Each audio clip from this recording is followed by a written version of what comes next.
Bonjour à tous et bienvenue dans ce nouveau numéro du 15-30. Aujourd'hui, j'ai le plaisir d'accueillir David Goffin, 96 ATP. Bonjour David. Bonjour. Alors David, vous avez participé une fois à l'Open d'Orléans. C'est en 2012, première participation, première victoire. Quel souvenir gardez-vous du tournoi et ce titre remporté face à votre compatriote Ruben Bemelmans? Je me souviens de tout.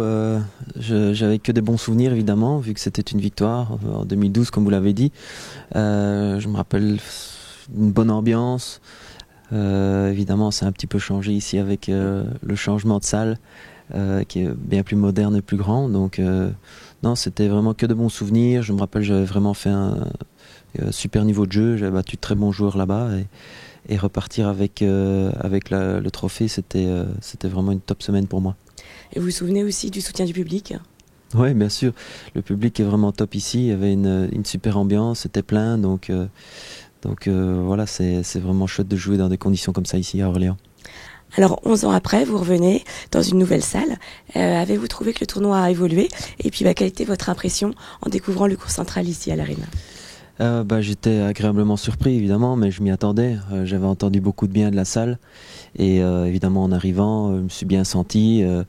Le public, il y avait aussi une bonne ambiance et la salle est vraiment super. C'est dans des conditions incroyables pour un challenger. C'est des conditions vraiment de tournoi ATP 250 voire 500. C'est une magnifique salle et super moderne en plus, avec évidemment des LED, des lumières, et l'entrée sur le court est très chouette pour nous les joueurs. Donc non, c'est vraiment très sympa de pouvoir jouer sur ce court. Alors vous nous disiez que votre carrière a évolué, finalement a décollé après ce titre de 2012. Donc vous avez participé à vos premiers grands chelems, rejoint le top 50 également. Qu'est-ce qui a changé à ce moment-là dans votre jeu et dans votre préparation? Pour moi, ce Challenger-ci, ça reste une référence, parce que la date est bonne, donc il y a souvent de très bons joueurs. On le voit encore cette année, le plateau il est vraiment très fort, c'est un magnifique tableau. Et quand j'étais venu en 2012, c'était déjà le cas. Il y avait vraiment de gros morceaux dans le tournoi, et match après match, je jouais vraiment super bien. Et donc pour moi, de venir gagner ici à Orléans, c'était un challenger référence, qui font partie des challengers les plus forts de l'année, et pouvoir le gagner, voilà, ça m'a mis énormément de confiance. Ça a fait confirmer la confiance que j'avais engrangée toute l'année. Je faisais une belle saison, et puis en fin de saison, gagner un challenger comme ça, ça m'a propulsé encore plus haut dans le classement, et qui m'a finalement lancé pour aller plus haut dans le classement par la suite. Alors David, vous avez été le 6e et dernier joueur à avoir battu Rafael Nadal et Roger Federer pendant le même tournoi. Comment est-ce que vous aviez anticipé ces matchs, et est-ce que vous êtes mis une pression plus forte que d'habitude? Non, il y avait une pression, ça c'est sûr, mais ça restait une bonne pression, et j'avais rien à perdre en fait dans tous les matchs. Et puis de commencer par un match difficile en battant Rafa, ça m'a un peu relâché déjà. D'arriver au Masters et de gagner son premier match, tout de suite on se dit ça soulage un peu d'un poids, parce que quand on sait pas tout de participer à un tournoi comme ça, c'est déjà incroyable de participer, mais en plus on veut faire plus que participer, on veut bien performer. Et de gagner son premier match contre Nadal, déjà ça m'a donné énormément de confiance, et ça m'a un petit peu relâché et enlevé de la pression pour la suite. Et puis Federer en demi-finale, là c'était que du bonus, parce que me retrouver là face à une telle légende, demi-finale du Masters, là j'avais juste qu'à laisser aller mon jeu à dérouler, et ce que j'avais fait depuis le début de la semaine. Et finalement c'était un petit peu c'était une surprise. J'étais surpris de moi-même, mais fier de pouvoir quand même le battre en demi-finale. Alors vous avez été top 25 pendant 7 années consécutives, de 2014 à 2020, numéro 7 mondial en novembre 2017. Qu'est-ce qui est le plus difficile finalement? Est-ce que c'est d'atteindre le top du classement, ou est-ce que c'est d'y rester? Les deux, parce qu'au départ, on est un petit peu insouciant, et on se demande jusqu'où on va aller, donc on continue. Et puis petit à petit, on essaye de conscientiser ce qu'on fait en étant dans le top 25 ou même plus haut. Et le fait de répéter ça demande beaucoup de travail, de rester d'année en année dans le top 25 ou voire plus haut. Ça demande... il faut progresser, c'est pas tout de se dire je fais juste la même chose et je vais rester au même endroit. Il faut continuer à progresser, parfois pour simplement se maintenir.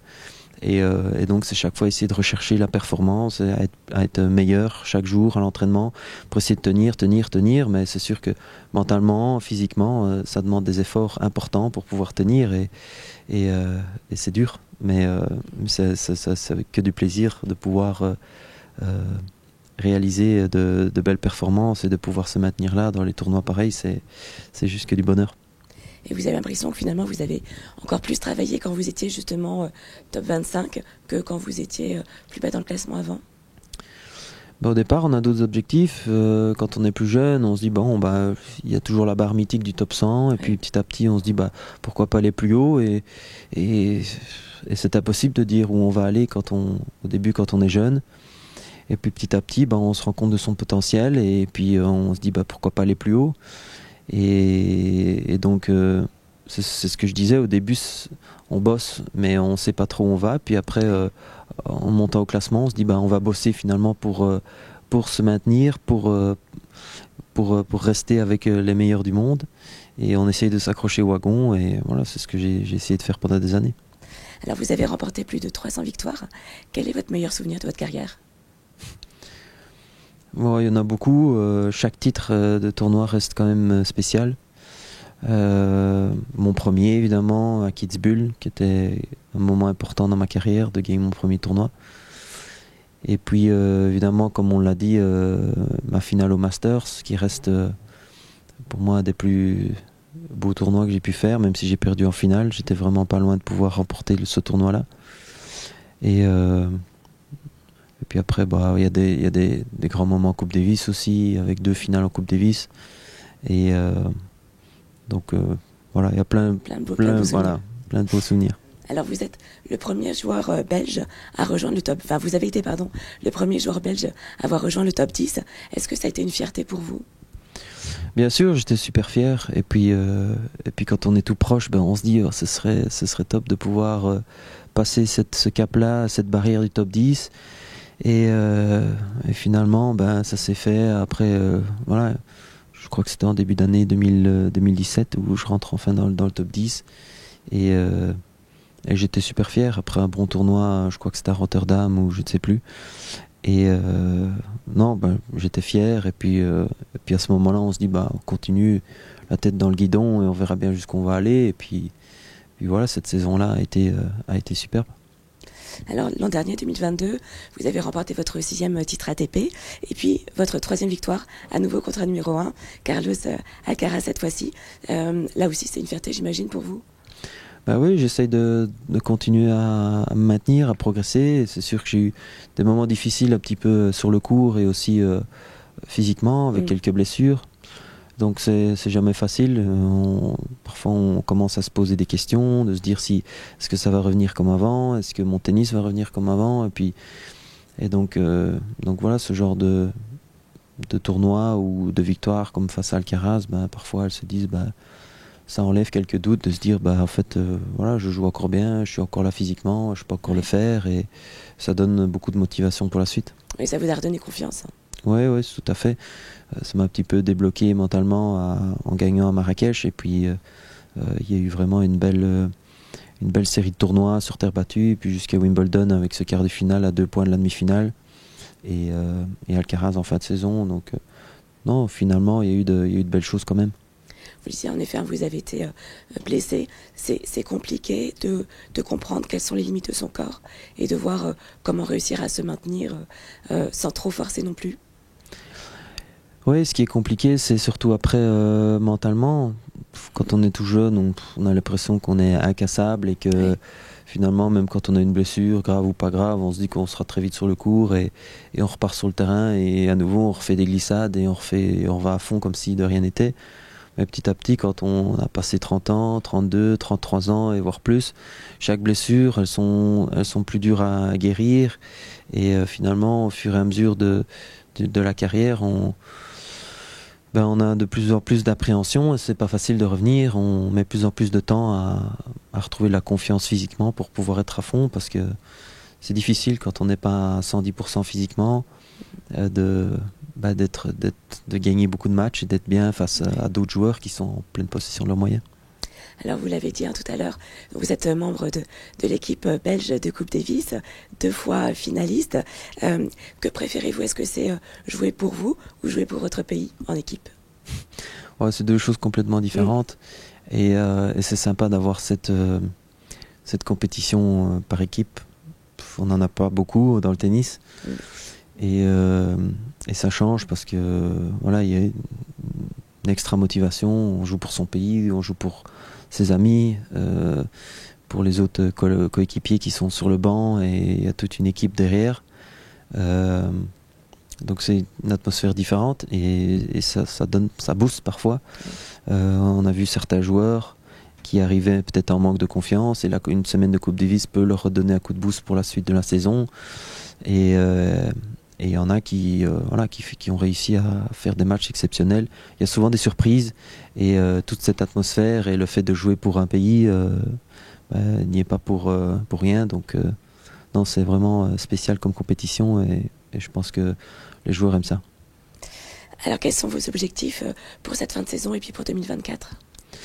Là j'ai coupé un peu, et après l'US Open, parce que j'avais encore eu quelques petites alertes au niveau du genou. Et donc là j'espère être à fond en cette fin de saison, en tout cas physiquement. Je me sens beaucoup mieux physiquement, et pour attaquer la dernière série de tournois avant la fin de la saison. J'espère bien terminer avec de bons tournois pour au moins terminer dans le top 100 et pouvoir préparer la prochaine saison sereinement.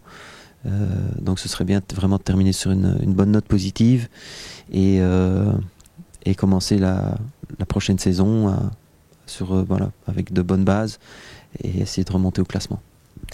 2024, ce sont aussi les Jeux Olympiques de Paris. Est-ce que ça aussi, c'est dans un coin de votre tête ? Oui, parce que les tournois à Paris, à Roland-Garros, ça a toujours été des tournois un peu spéciaux pour nous les Belges, parce qu'on a toujours un peu l'impression d'être à moitié à domicile, parce qu'il y a beaucoup de Belges qui viennent nous supporter. J'ai souvent eu des beaux cours à Roland-Garros, parce qu'on sait qu'il y a beaucoup de Belges et qu'il y a une bonne ambiance pour nous, donc ça reste particulier. Et pouvoir faire les Jeux Olympiques là-bas à Paris, ça reste quelque chose d'exceptionnel. Ça reste une compétition exceptionnelle. À nouveau, sur blessure, j'ai dû louper ceux à Tokyo, mais Londres et Rio, je regarde de super souvenirs. Donc j'aimerais bien pouvoir rejouer ça une fois encore avant la fin de ma carrière, ce serait top. Et vous pensez à l'après-carrière ?